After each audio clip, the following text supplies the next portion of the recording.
Assalamualaikum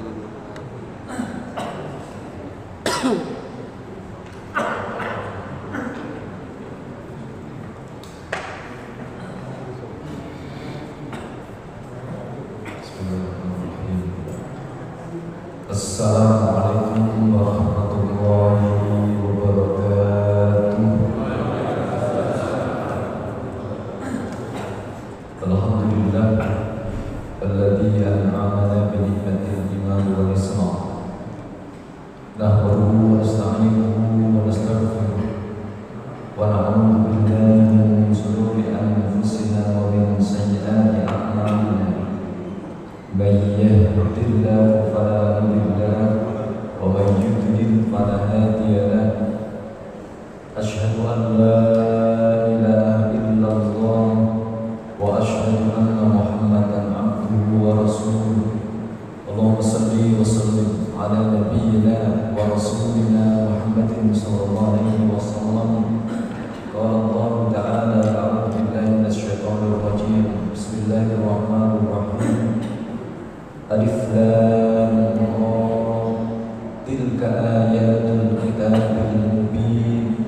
Inna anzalnahu Qur'anan Arabiyyan la'allakum ta'qilun. Wa qala Rasulullah Muhammad sallallahu alaihi wasallam, badiru bil a'mali shalihah fasatakunu fitnatun kal laili al-mudlim yusbihu ar-rajulu mu'minan wa yumsi kafiran. Amma ba'd, jamaah salat subuh Masjid Darussalam yang senantiasa dirahmati oleh Allah SWT. Alhamdulillah, maka senantiasa kita bersyukur kepada Allah atas segala lipat rahmat dan nikmatnya, nikmat iman, nikmat Islam, nikmat kesehatan, nikmat semangat kita meninggalkan rumah kita menuju rumah Allah Subhanahu wa Ta'ala. Semoga aja semangat seperti ini terus Allah berikan kepada kita semuanya sampai kita dipanggil oleh Allah dalam kondisi yang husnul khatimah. Salat salam semoga tetap untuk baginda Rasulullah Muhammad sallallahu alaihi wasallam. Pada kesempatan kali ini insyaallah yang akan kita bacakan surah Yusuf. Surah Yusuf berkaitan dengan kisah Nabi Yusuf. Insya Allah semuanya sudah kenal. Maaf, di sini ada Pak Yusuf. Kami nanti berbicara nanti bebas begitu. Kalau ada Pak Yusuf kami. Ini ibu-ibu ada yang bernama Zulaikha? Nggak ada. Kalaupun ada nggak apa-apa ya. Saya menceritakan hal tadi. Allah sampaikan di sini ayat yang pertama, tilka ayatul kitabil mubin. Ayat-ayat yang ada di dalam Al-Qur'anul Karim itu adalah merupakan betul-betul mubin, jelas ya. Jadi ayat-ayat, cerita-cerita yang ada di dalam Al-Qur'an itu semuanya adalah jelas. Oleh karena itu Allah sampaikan di ayat yang kedua, inna anzalnahu Qur'anan Arabiyyan la'allakum ta'qilun. Sungguh Quran itu kami turunkan memang berbahasa Arab, la'allakum ta'qilun, agar kalian semuanya mampu untuk belajar.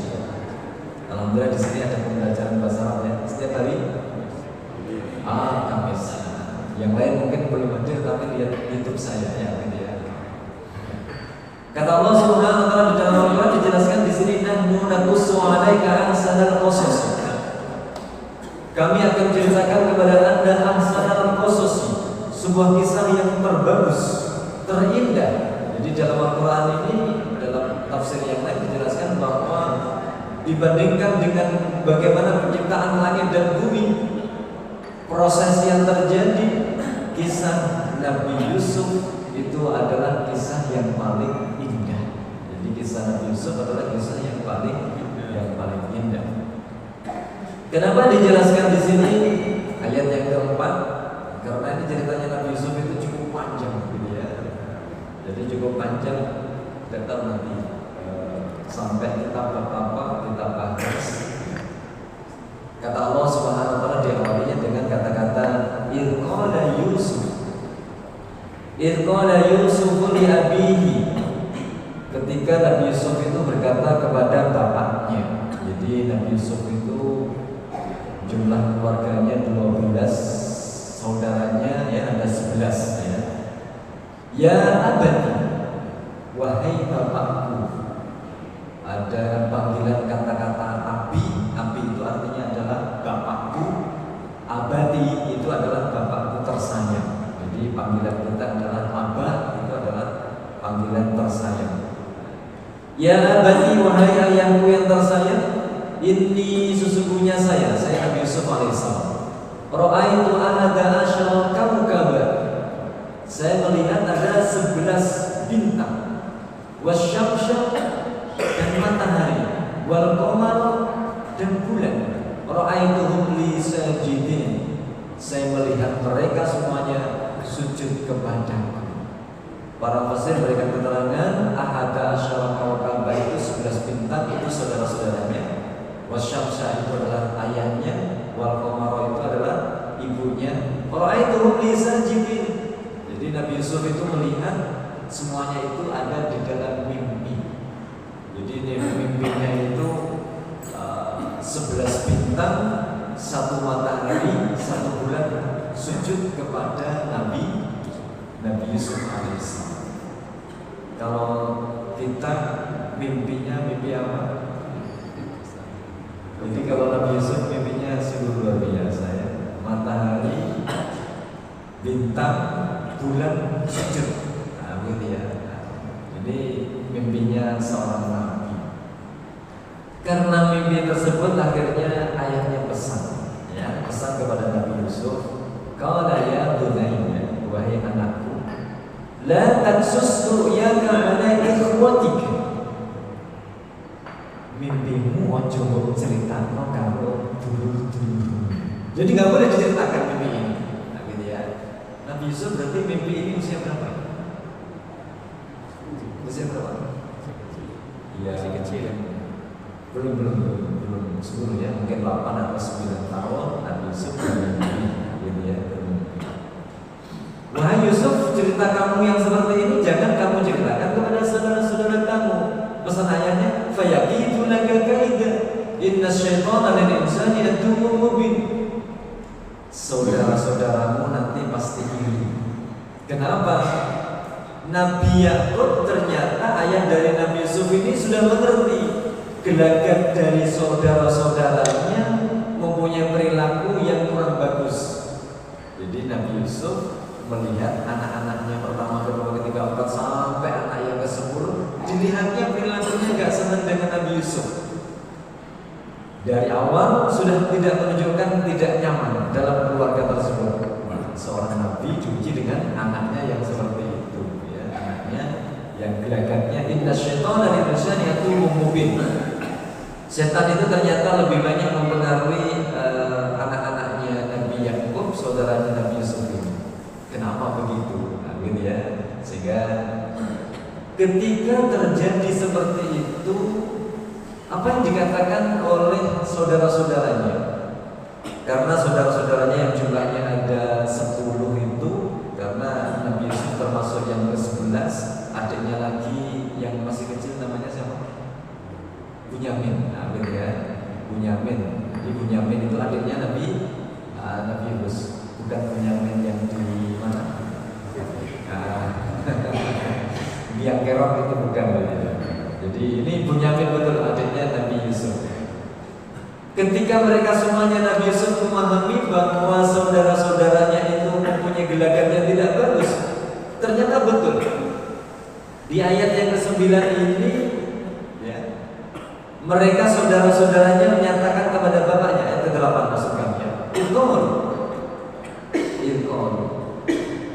Mereka semuanya saudara-saudaranya itu mengatakan, la Yusuf wa akhuhu ahabbu ila abina minna wa nahnu usbah inna abana lafi dhalalin mubin. Bisa terlihat ya, nah, biar kita ngaji bareng-bareng menerjemahkan. Akhirnya Nabi Yusuf dan saudara-saudaranya ini dilihat gelagatnya bapaknya. Ya. Bapaknya dilihat oleh saudara-saudaranya ini dalam keluarga kita ini kelihatannya nggak nyaman ini. Mereka semuanya memandang bahwa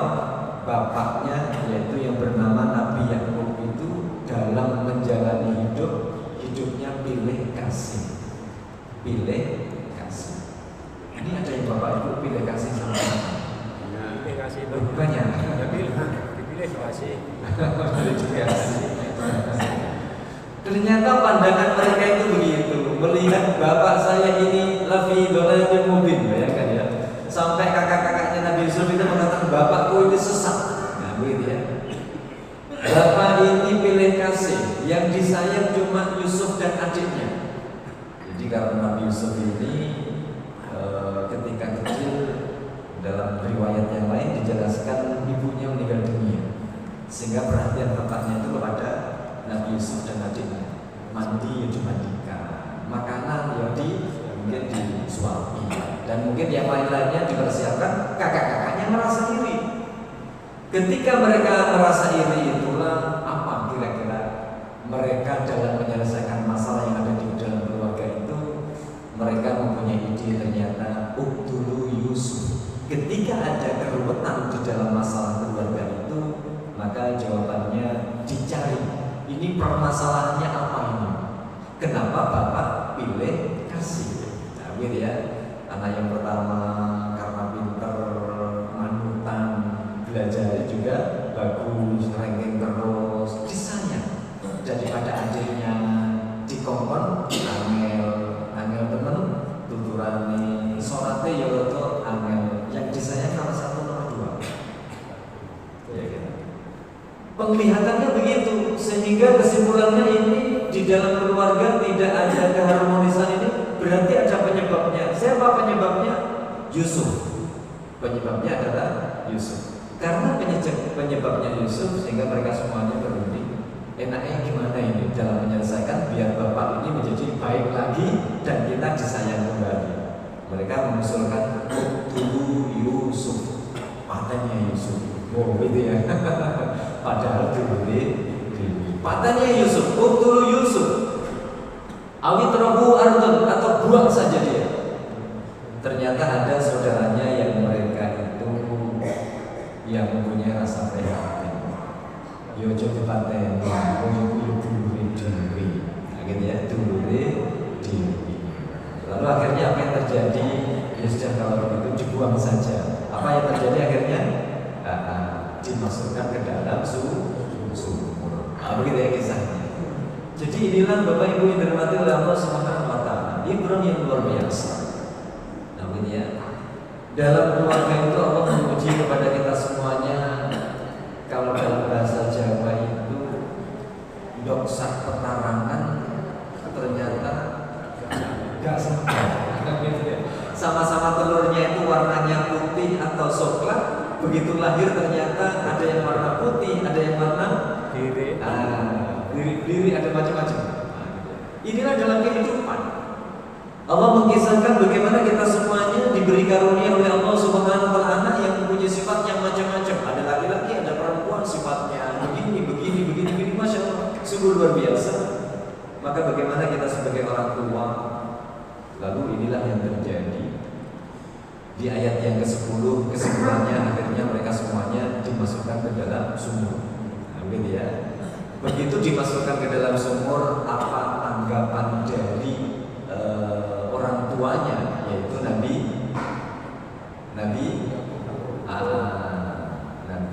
Yakub alaihissalam.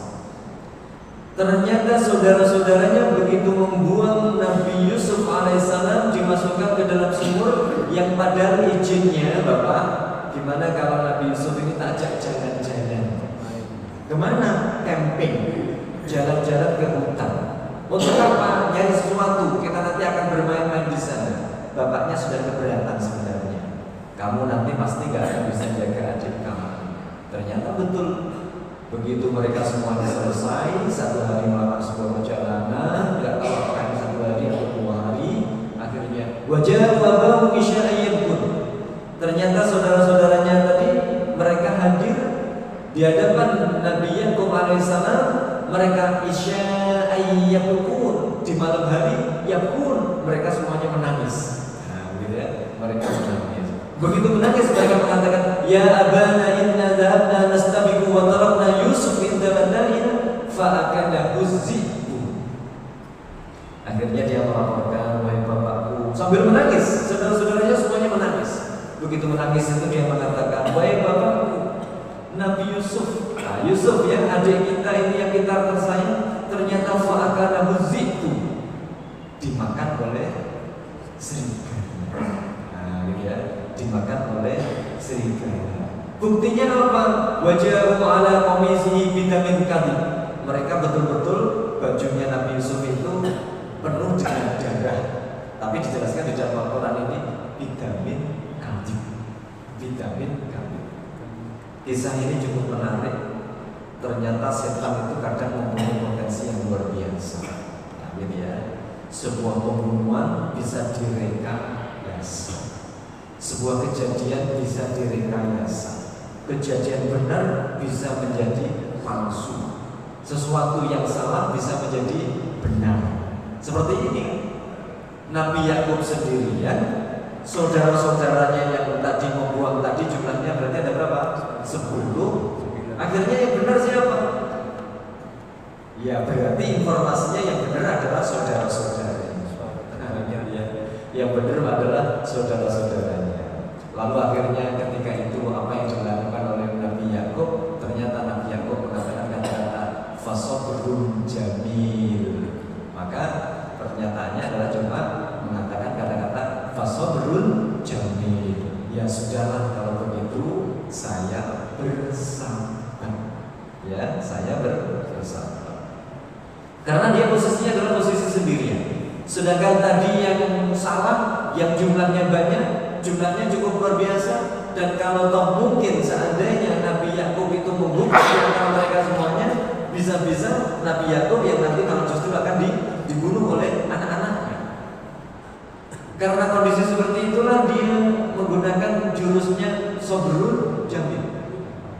Sehingga sebuah kumpulan orang-orang yang berbuat dusta, kumpulan para pengkhianat, kalau jumlahnya banyak, yang benar cuma sedikit, maka jumlah yang sedikit ini kalau konsepnya Nabi Yakub harus menggunakan kata-kata fasobrun jamil.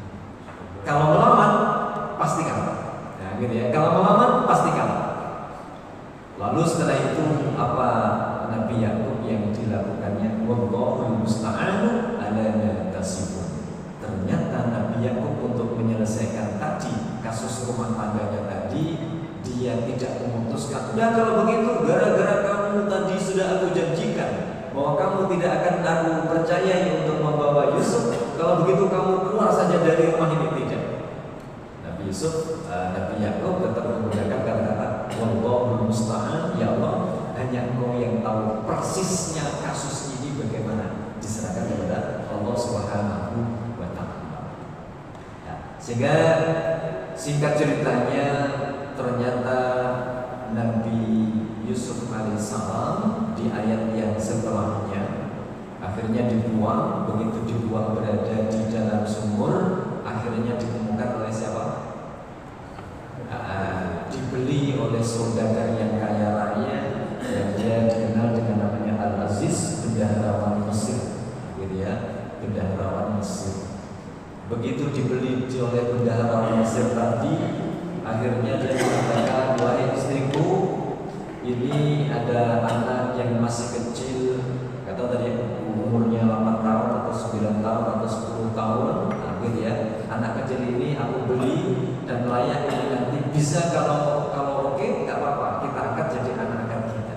Karena kebetulan Al-Aziz bukan Pak Abdul Aziz di sini, ada Pak Aziz. Namanya Al-Aziz. Namanya Al-Aziz dan istrinya namanya Zulaikha. Dikenal dengan istrinya namanya adalah Zulaikha di beberapa riwayat itu. Dan Zulaikha sama Abdul Aziz ini, Al-Aziz ini ternyata tidak punya anak, ya, tidak punya anak. Akhirnya tapi masih tetap dijadikan sebagai pembantu.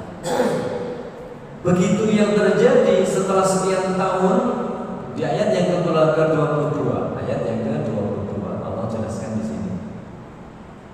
Walamma balagha ashuddahu atainahu hukman wa ilman wa kadzalika najzil muhsinin.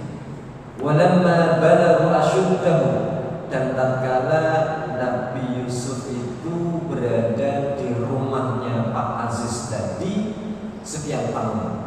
Diceritakan beberapa tafsir, ada yang mengatakan usia Nabi Yusuf ketika itu yang semula masuk 9 tahun, usianya menjadi sudah 30 tahun. Ada yang mengatakan lagi usianya 25 tahun. Ada lagi yang mengatakan 27 tahun.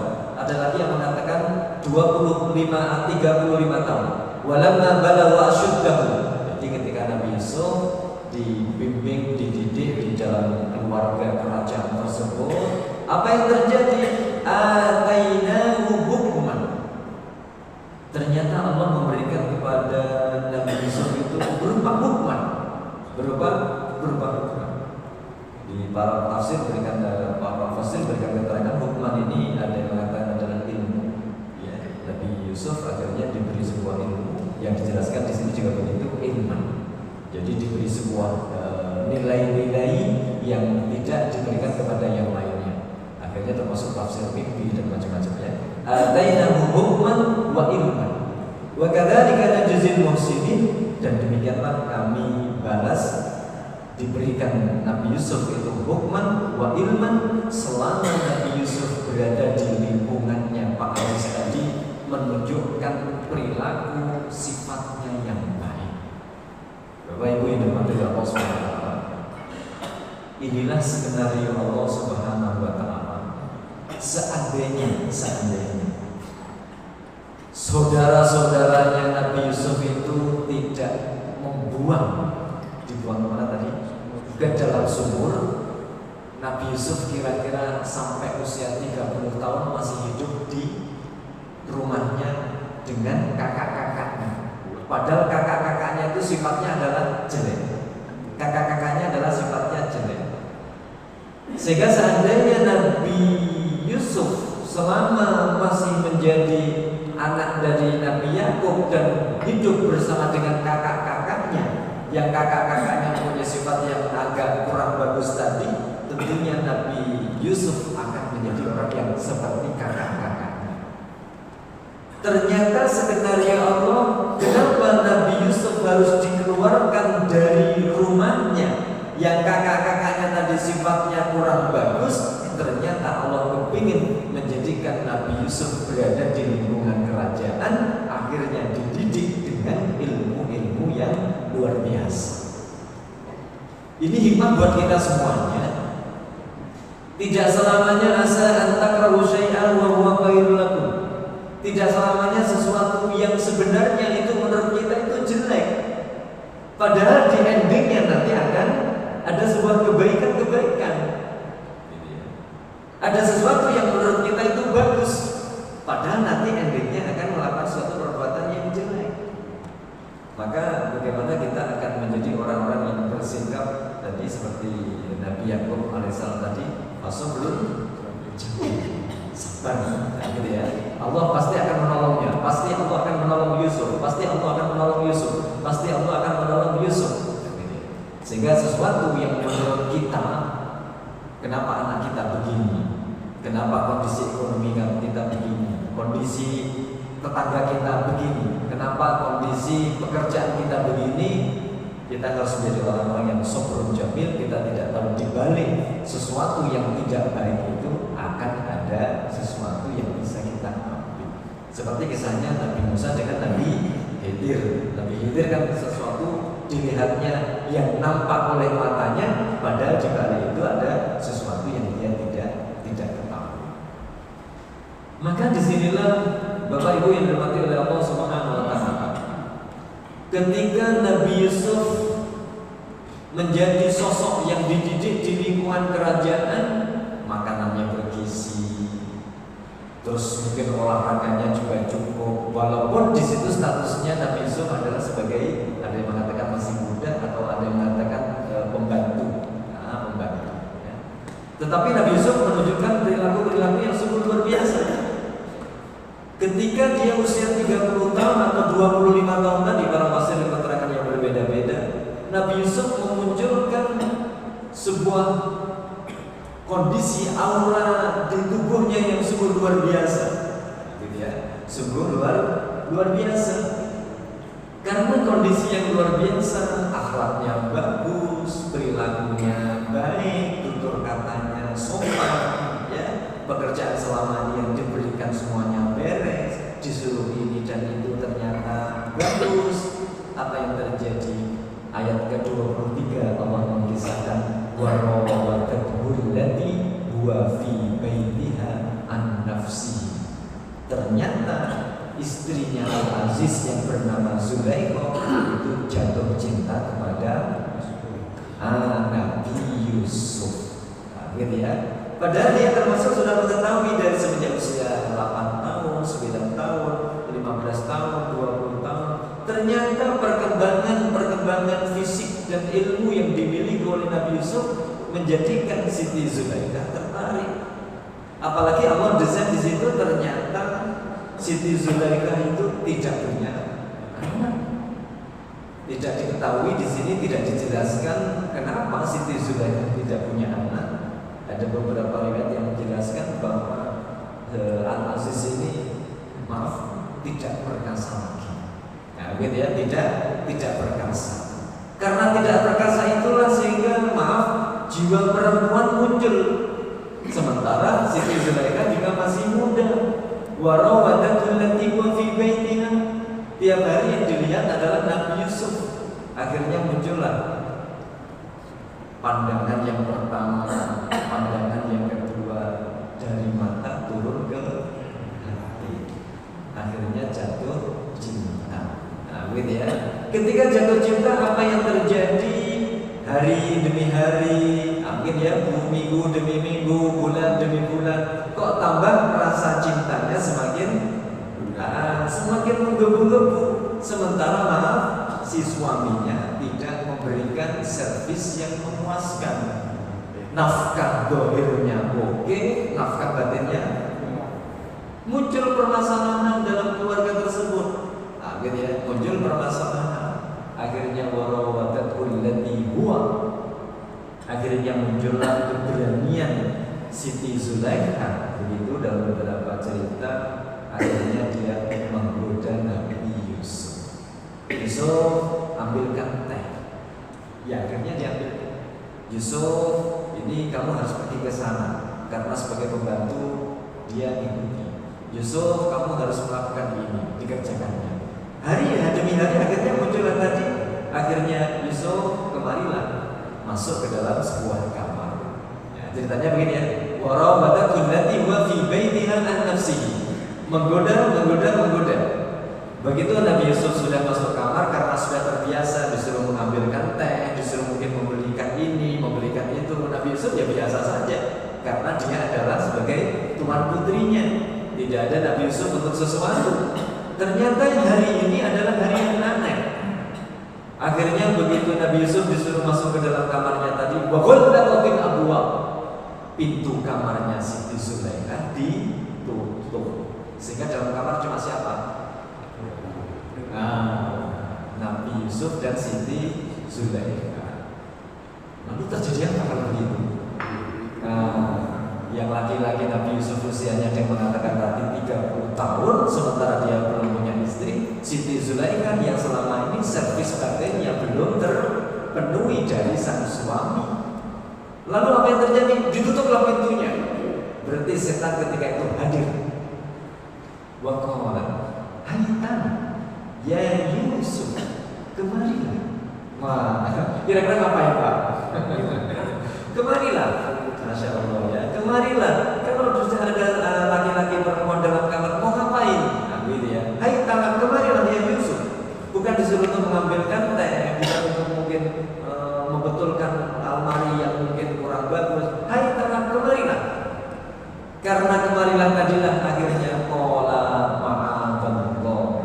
Begitu kagetnya jawaban dari Nabi Yusuf ketika diajak untuk melakukan perbuatan yang tidak bagus tadi. Qala, jawab Nabi Yusuf adalah ma'adallah. Artinya apa? Artinya adalah a'udzubillahi minasyaitonir rajim. Artinya begitu. Jadi insya Allah kita juga begini ya. Ketika dalam posisi terjepit, terpepet, kalau orang kafir mengatakan kesempatan dalam kesini. Kalau kita akan membaca sambil duduk, Begitu insya Allah ya. Masya Allah, ini luar biasa ya. Dalam posisi rumah yang begitu besar, Al-Aziznya lagi berada di kantor, sang suami berada di kantor, pembantu-pembantu yang lain semuanya mungkin sudah disetting bagaimana semuanya pergi, dan tidak ada hanya Nabi Yusuf sendirian dan ada di dalam kamar. Beda siapa sudah disetting begitu oleh Siti Zulaikha, dibantu oleh setan. Nanti semuanya suruh pergi dan ini settingannya ini betul. Ternyata kaget dia. Begitu diajak seperti itu, loh, Yusuf kok begini nih, gimana nih ceritanya? Kalau kita ini mungkin sempatan ya, sepi ada siapa tapi masuk ini luar biasa ya. Ma'adallah. Ini kasus ini sebenarnya juga banyak ya. Jadi kasus ketika kita semuanya mungkin lagi berbisnis, kasus kita semuanya lagi transaksi, kasus mungkin dalam kondisi apa saja. Nah, ternyata muncul di situ Allah menskenario-kan ada orang-orang yang ingin untuk melakukan perbuatan jahat pada kita semuanya. Amin ya.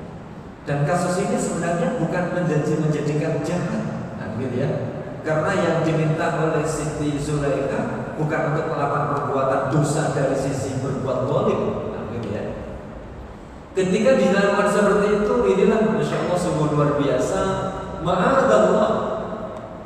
Ketika dalam posisi yang orang lain akan mengatakan kesempatan dalam kesempitan, mungkin kalau orang Surabaya, seandainya diceritani Nabi Yusuf seperti itu, dia akan mengatakan kepada Nabi Yusuf, Yusuf, koniku.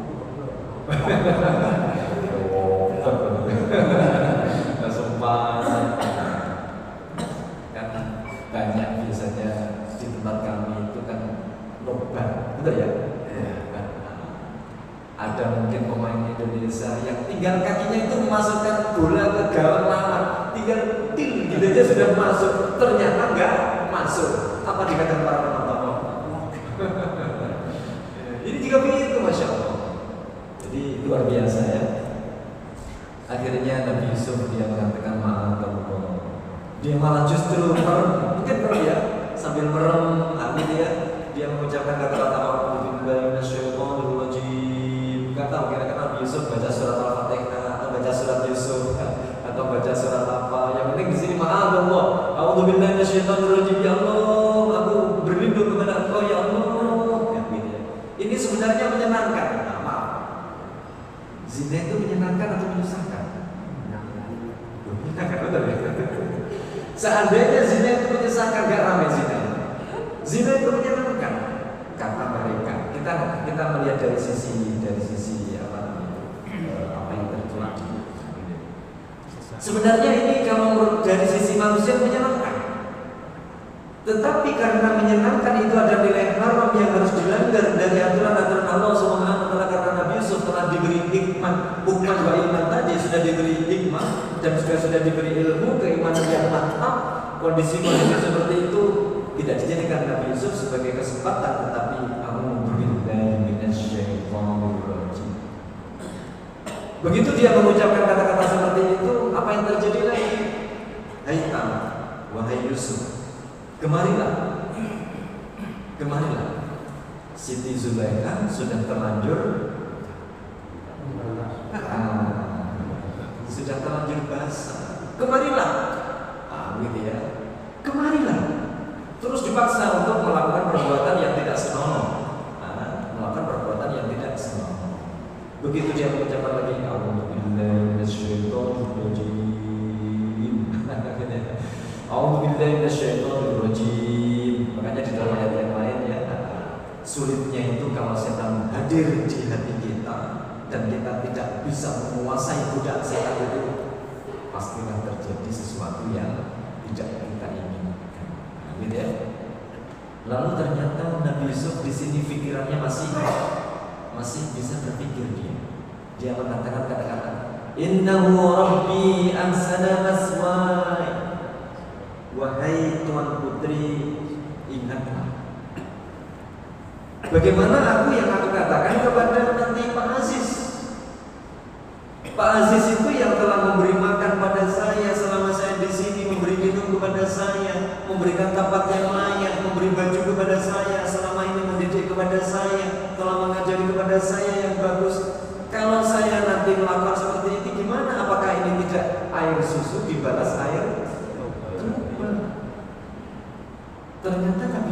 sungguh luar biasa. Inilah yang dimaksud berarti akal pikiran walaupun dalam posisi terjepit masih bisa dia untuk mengontrol dirinya. Sehingga sama kasus seperti ketika Ali bin Abi Thalib radhiyallahu anhu dalam peperangan. Ketika dalam peperangan itu peperangan belum terjadi. Berbeda dengan peperangan yang saat sekarang ini kan cuma tinggal pencet tombol terjadi peperangan. Dan ketika itu ternyata ada orang kafir melawan Rasulullah SAW dengan jumlah yang cukup banyak. Dengan jumlah yang cukup banyak tadi, akhirnya apa? Peperangan belum berlangsung. Orang kafir yang paling kuat itu langsung maju. Ya Muhammad, siapa yang berani dengan saya sebelum kita bertanding bersama-sama? Siapa yang berani dengan saya? Akhirnya Rasulullah diam.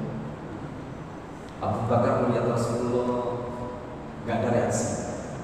Umar bin Khattab melihat Rasulullah juga gak ada reaksi. Akhirnya waktu yang hening ketika didesak oleh orang kafir tadi untuk bertanding 1 lawan 1 sebelum banyak tadi, akhirnya Ali bin Abi Thalib yang ketika itu masih kecil, akhirnya artinya belum usia yang matang 40 tahun belum, akhirnya dia meminta izin kepada Rasulullah SAW, ya Rasulullah, gimana kalau saya maju?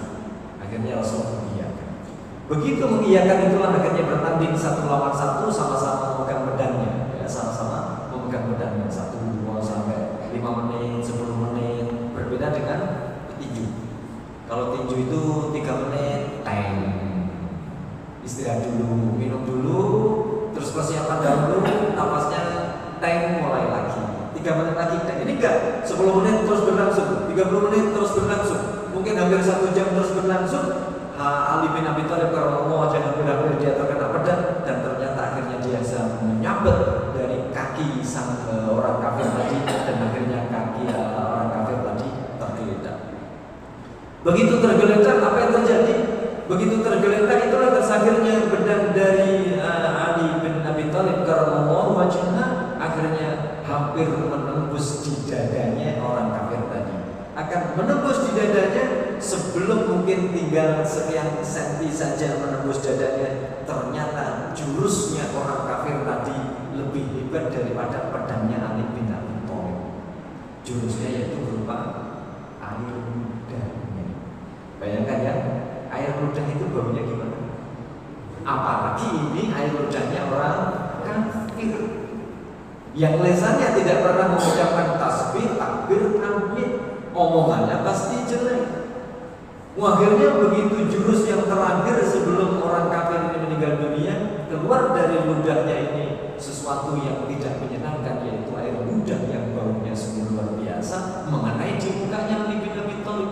Pedang yang kurang sekian senti saja ternyata sama Ali bin Abi Thalib dicabut. Akhirnya tidak jadi untuk membunuh tadi. Kaget akhirnya orang kafir tadi, "Hei Ali bin Abi Thalib, kenapa kamu tidak membunuh kepada saya? Tidak waktunya kamu untuk membunuh saya." Apa jawab Ali bin Abi Thalib karena membawa jaga ketika itu?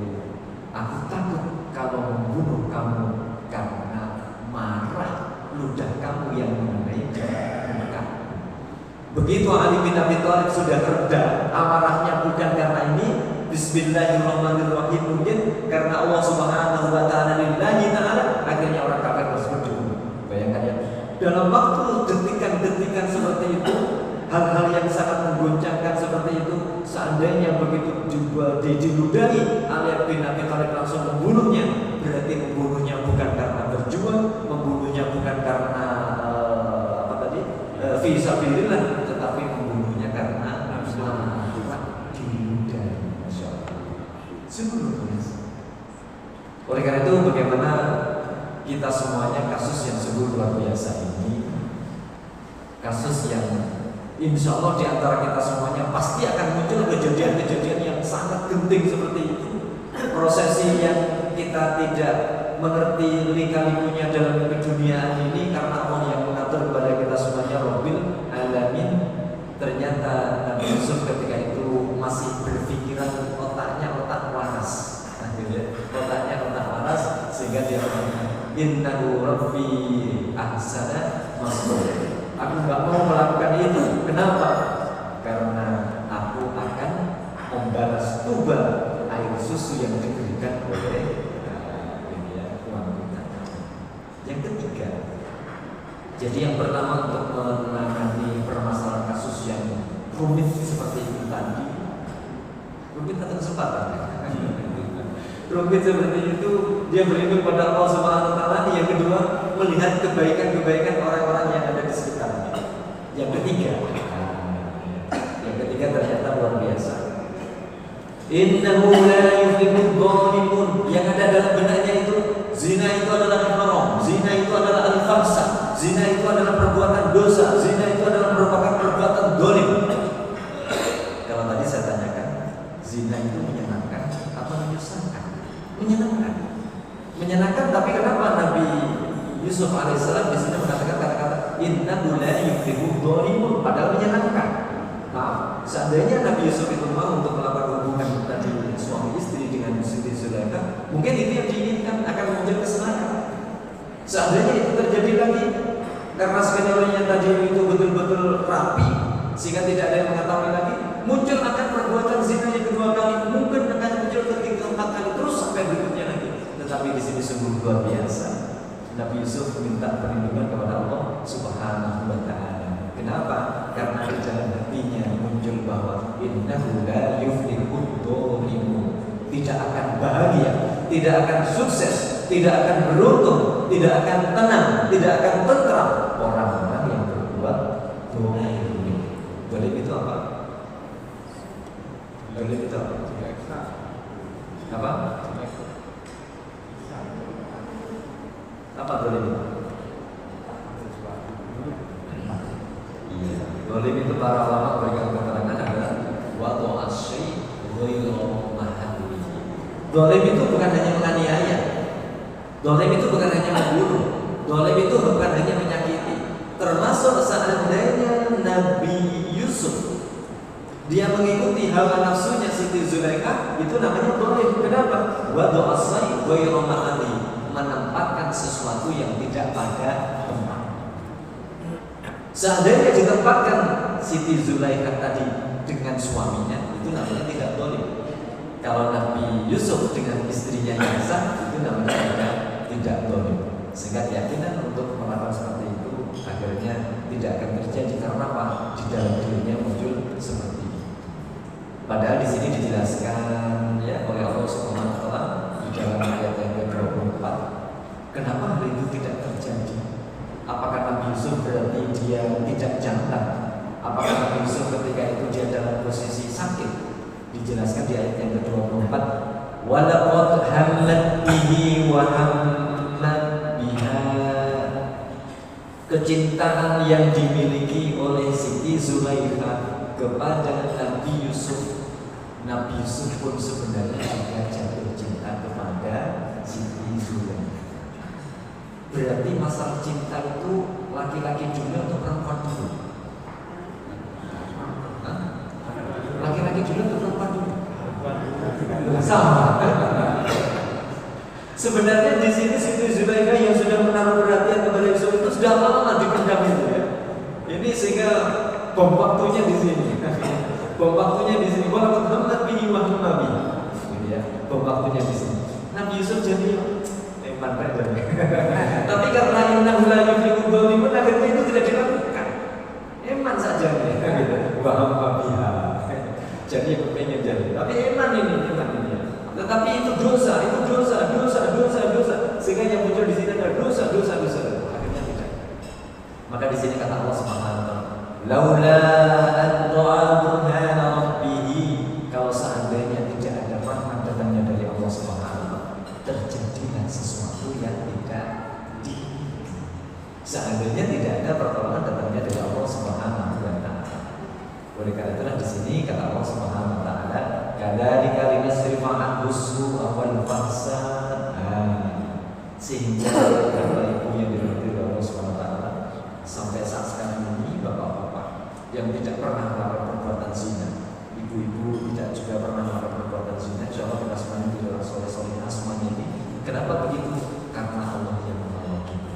Sebagaimana Allah sampaikan tadi, kadzalika linasrifa anhu su'a wal fahsya. Masyaallah. Ini sungguh luar biasa.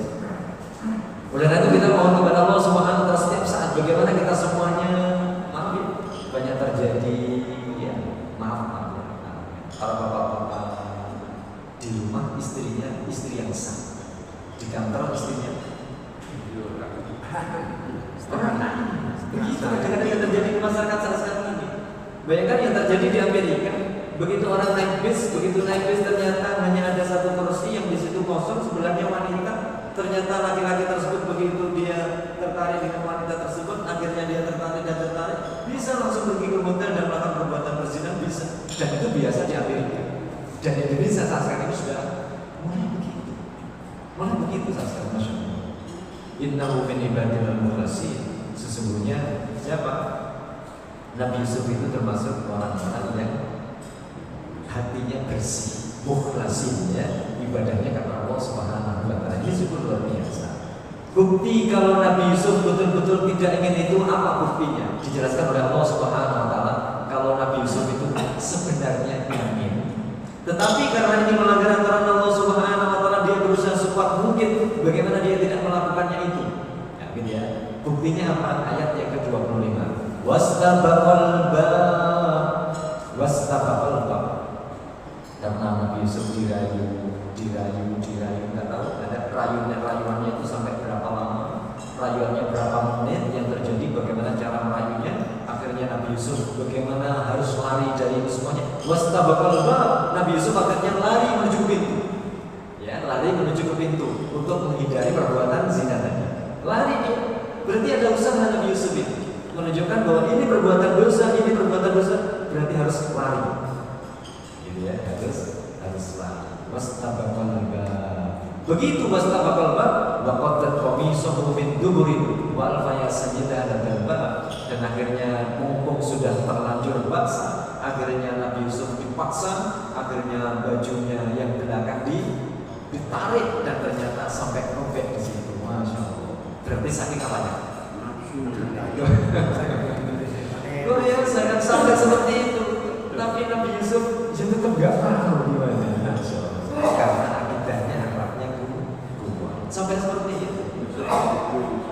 Begitu ternyata dia ramai di dalam kamar itu, ternyata Pak Aziz ternyata datang, membuka pintu. Begitu dibuka pintu, ternyata ada dua orang manusia yang berbeda. Istrinya dengan Nabi Yusuf. Maaf, sungguhnya tidak terjadi. Kalau seandainya itu tidak terjadi ya, seandainya itu adalah jenengan bapak-bapak, dilihat di rumah ternyata istri itu memasukkan laki-laki lain, apa yang terjadi?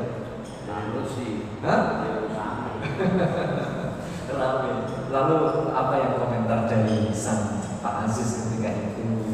Dia mengatakan, sebelum dia mengatakan, ternyata Siti Zulaikha dia sudah langsung komen dahulu. Ya, sebelum Nabi Yusuf mengatakan, sang suaminya tadi mengatakan sesuatu, istri ini mengatakan dahulu. Qalat ma jazaa'u man arada bi ahlika su'an illa an yusjana aw adabun alim. Wahai suamiku, bagaimana menurut pendapat Anda kalau di dalam kamar ini ada laki-laki yang ingin memperkosa saya? Menurut Anda bagaimana? Layak dia untuk masuk ke dalam penjara. Betul gitu ya? Dunia itu seperti itu. Orang yang salah ngomong benar, yang terjadi begitu.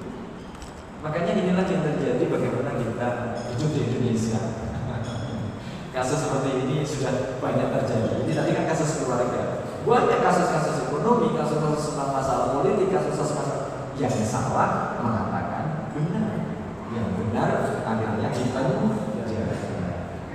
Begitu sudah, itu dari zaman dahulu begitu akhirnya. Lalu akhirnya apa yang terjadi di ayat yang ke-26 ya? Qala hiya rawadatni. Nabi Yusuf akhirnya ngapunten wahai tuanku, bukan begitu yang betul. Yang betul adalah dia yang menggoda saya biar saya memenuhi nafsu saya. Wakilnya bingung sang Aziz ini. Lalu kalau begitu bagaimana? Allah mengajarkan ternyata ada saudaranya yang datang. Begitu saudaranya, wahai saudaraku, menurut Anda gimana kasus seperti ini? Kasus seperti ini kalau menurut saya, lihat. Baju yang robek di Yusuf itu belakang atau depan? Kalau yang robek di depan, berarti apa yang dikatakan oleh Siti Zulaikha benar. Tetapi kalau yang robek belakang, berarti yang salah adalah Siti Zulaikha. Gitu ya.